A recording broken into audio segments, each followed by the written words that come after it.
설수의 고용 삼국지.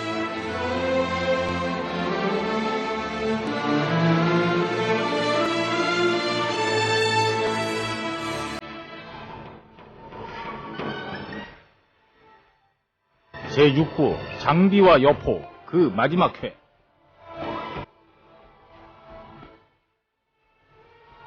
유비를 쫓아내고 서주성을 가로챈 여포. 그는 요즘 라이벌인 조조와 하남의 원술에 맞서기 위해 군사력 증강에 박차를 가하고 있었다. 기계와 무기가 없던 그 시절에 가장 중요한 군사 장비는 바로 말이었는데, 그래서 여포는 막대한 군자금을 들여 150필의 몽고산 우량말을 구입했다. 그 말들을 끌고 지금 여포의 부하들이 서주성을 향해 오고 있었는데, 야, 이제 조금만 더 가면 서주성이다. 그래. 출장은 이래서 힘들어. 야, 그래도 이렇게 무사히 돌아온 게 어디야. 그치. 만약에 오다가 산적이라도 만났어 봐. 야, 생각만 해도 끔찍하다. 야. 그건 그래. 야, 저 말들이 저게 돈이 얼마냐. 그런데 여포의 부하들이 산기슭을 지나고 있을 때 숨어서 이들을 노려보고 있는 일단의 무리들이 있었다.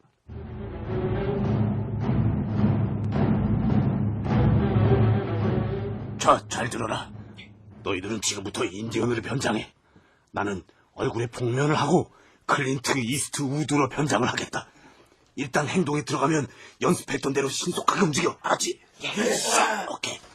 지금 여포의 부하들을 습격해 말을 뺏으려는 이 사람은 누군가? 누구긴 누군가? 바로 장비다. 자, 지금이다. 공격했지!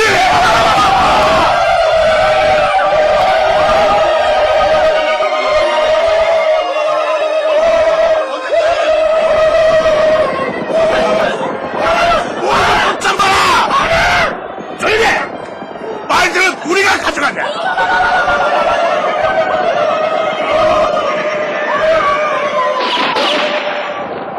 여포의 부하들은 잠시 착각을 한다.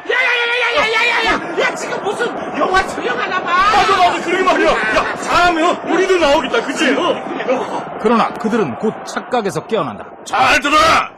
이 말들은 우리가 가져간다. 알겠나? 안 돼요. 그럼 우리 죽어요. 이것들이 진짜 확실히 맞을래. 알았어. 때리지 마. 그냥 가져가세요. 진짜 근데 아저씨 누구세요? 나? 예.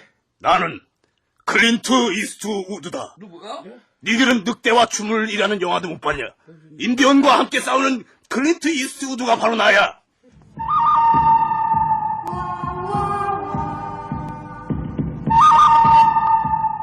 여포의 부하들은 150필의 말을 몽땅 빼앗긴 채 빈손으로 돌아가고 서주성은 발칵 뒤집혔다.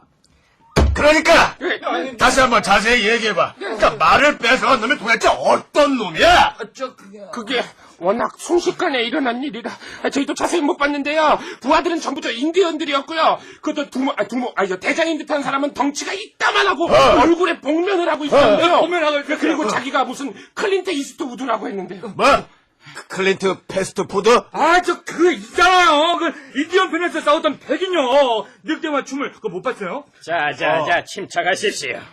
여장군님, 이건 뭔가 앞뒤가 맞지 않습니다. 진궁이 앞뒤가 맞지 않다는 게 뭐야? 인디언 편에서 인디언과 함께 싸운 사람은 클린트 이스트우드가 아니라 케빈 코스터너입니다. 클린트 이스트우드는 결코 인디언과 한편으로 출연했던 적이 없어요. 맞아.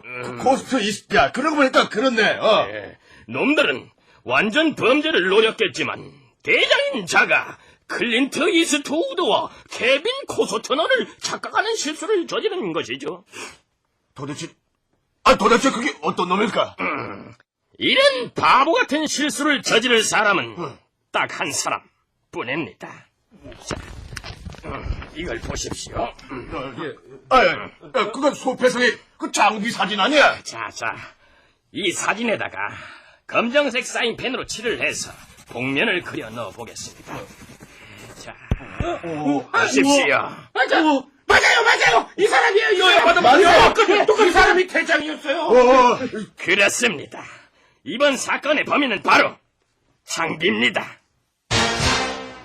여포는 극도로 화가 나면 말이 없어진다. 장비가 범인으로 밝혀지자 여포는 자신의 무기인 방천 화극을 집어들고 적토마에 몸을 실었다. 장비, 너 이제 죽었어.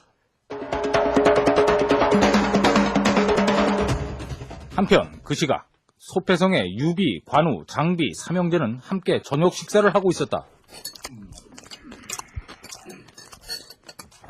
형님, 우리가 그 닥천 땅에서 의용병 일으켰을 때요. 그때 우리한테 공짜로 말 수십 필 줬던 그 사람 기억하시죠? 그럼 기억하고 말고 그 이름이 아마 장세평하고 소상일. 맞아. 오늘 낮에요. 그 사람들 만났어요. 그래? 그럼 이리 모시고 오지 그랬냐? 저도 그러려고 그랬는데요. 바쁘다고 그냥 가더라고요. 근데 가면서 저희한테 선물을 또 주고 갔어요. 선물이라니? 글쎄, 안 받는다고 했는데 말을 150필이나 주고 가잖아요, 또. 150일이나? 예. 이런 고마울 때가 있나? 그런데 바로 이때 성 밖에서 이런 소리가 들려온다. 장비! 야, 이 도둑놈아, 너 빨리 안 나와! 아니, 이게 무슨 소리야? 여포의 목소리 아니냐? 여포가 장비를 부른 것 같습니다. 장비, 너 또 무슨 사고 쳤냐? 예? 아니에요. 내가 무슨 사고를 쳐요? 유비 삼형제는 밥숟가락을 놓고 급히 밖으로 뛰어나간다.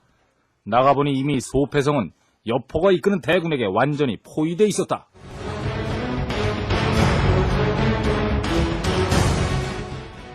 여장군, 아니 이게 무슨 일입니까? 무슨 일? 얘라, 이 사기꾼 같은 놈아! 무슨 일인지 궁금하면 네 잘난 동생한테 물어봐! 야, 장미야, 도대체 무슨 일이냐 이게? 저기 그게요, 야야, 남의 말을 150필이나 훔쳐가놓고 뭐야? 무슨 일? 얘라, 이 도둑놈아! 야, 이 장비, 너 오늘 죽었어! 장비야, 저 말이 사실이냐? 그게 진짜! 야! 여포!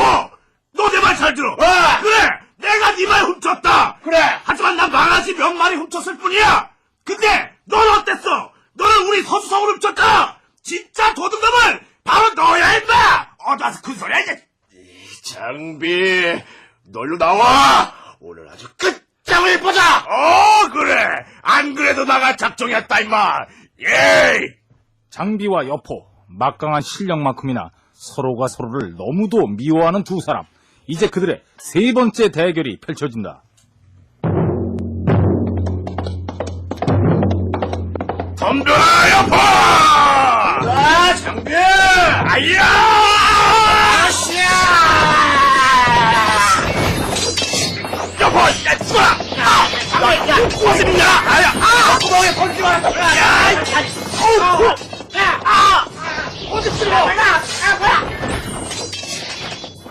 장비와 여포는 또다시 일백합을 겨루며 불꽃 튀는 대결을 펼친다. 그러나 그 시각 여포의 군대는 이미 소패성으로 물밀듯이 밀려 들어가고 있었다.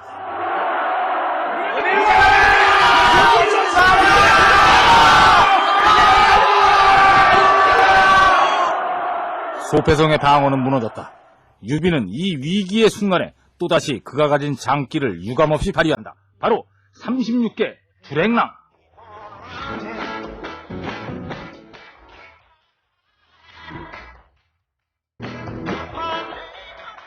유비는 또다시 참패를 당했다. 관우, 장비, 그리고 부하들과도 모두 연락이 끊긴 유비는 겨우 손건이라는 신하 한 명만을 데리고 산속을 헤매고 있었다. 여기가 대체 어디지?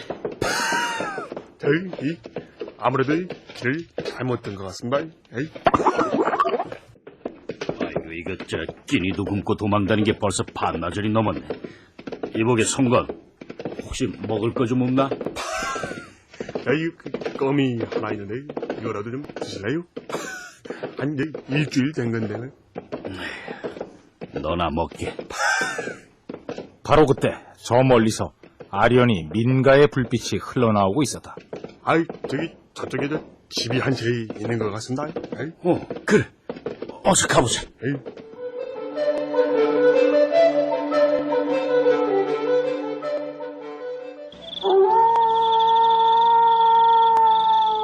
이리 오너라! 이리 오너라! 만약 이 드라마가 전설의 고향이었다면 이 대목에서 웬 아리따운 처녀가 소복을 입고 나오면서 으스스한 목소리로 저 누추하지만 드시지요? 이럴 것이다. 하지만 이때 나온 것은 처녀가 아니라 웬 늑수구레한 아저씨였다.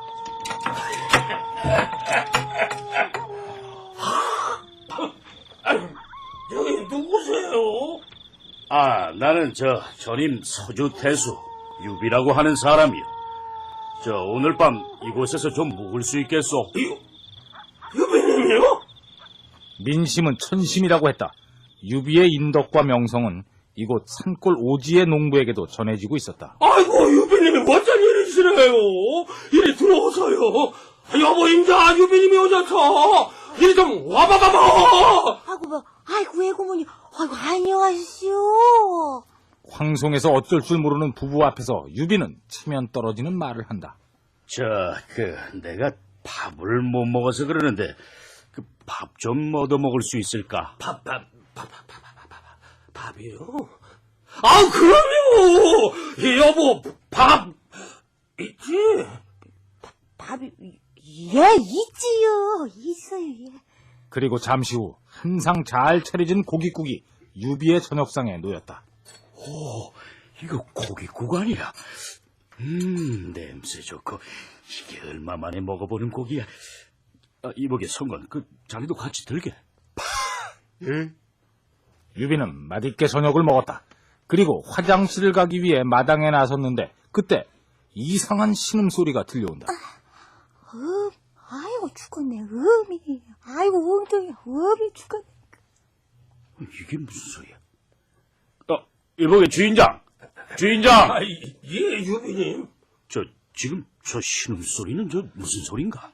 예, 그거예요. 제 와이프가 아파서 그러는 거예요. 아프다니. 아까까지는 멀쩡했지 않은가? 예, 그래요. 예, 죄송하구만요. 아니, 이보게, 진정하게, 왜 이러나죠? 말을 하게. 무슨 일인가? 실은요, 저희 집에 워낙 가난이 있어 나으리한테 드릴 저녁거리가 없어서 와요.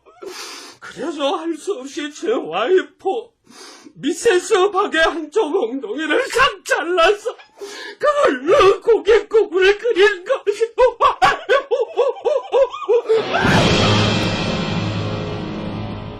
식인종 유비는 충격을 받은 듯 한동안 말이 없다가 잠시 후 드디어 입을 열었다.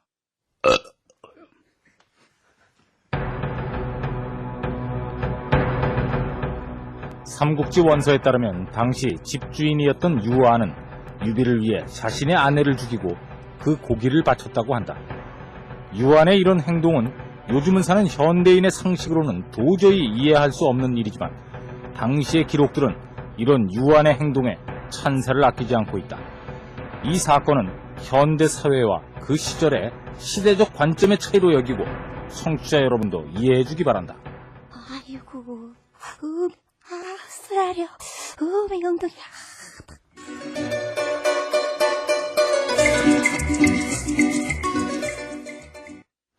어쨌거나 유비는 그 후 관우, 장비와 다시 재회했다. 그리고 이제 갈 곳이 없어진 삼형제는 결국 한때 적이었던 조조를 찾아가고 조조는 그런 유비를 따뜻하게 맞아준다. 오, 유공, 잘 오셨어. 그동안 고생이 많았소이다. 앞으로는 편히 좀 쉬도록 하시오. 예, 고맙습니다, 승상. 여포는 언젠가 반드시 내 손으로 처치하고 말 것이오. 그때가 되면 나에게 좀 힘이 되어주시오. 그로부터 며칠 후 조조의 작전 참모 중 한 명인 정욱이 조조를 찾아왔다. 승상 드릴 말씀이 있습니다. 말하게. 유비를 저렇게 놔두실 겁니까? 그게 무슨 말이냐, 정우. 유비는 결코 남의 밑에 있을 자가 아닙니다. 겉으로는 온화한 얼굴을 하고 있지만 너무 야망을 숨기고 있습니다. 언젠가는 골치 아픈 라이벌이 될 게 틀림없습니다. 이 기회에 죽여버리시죠. 정우, 자네는 내 일을 망칠 셈인가? 예? 나는 지금 천하의 호걸들을 내 품 안으로 불러 모으고 있어. 그런데 겨우 유비 하나를 죽여서 만인의 비웃음을 사란 말이냐? 나는 때를 기다리고 있다. 결코 조급해하지 않을 것이야.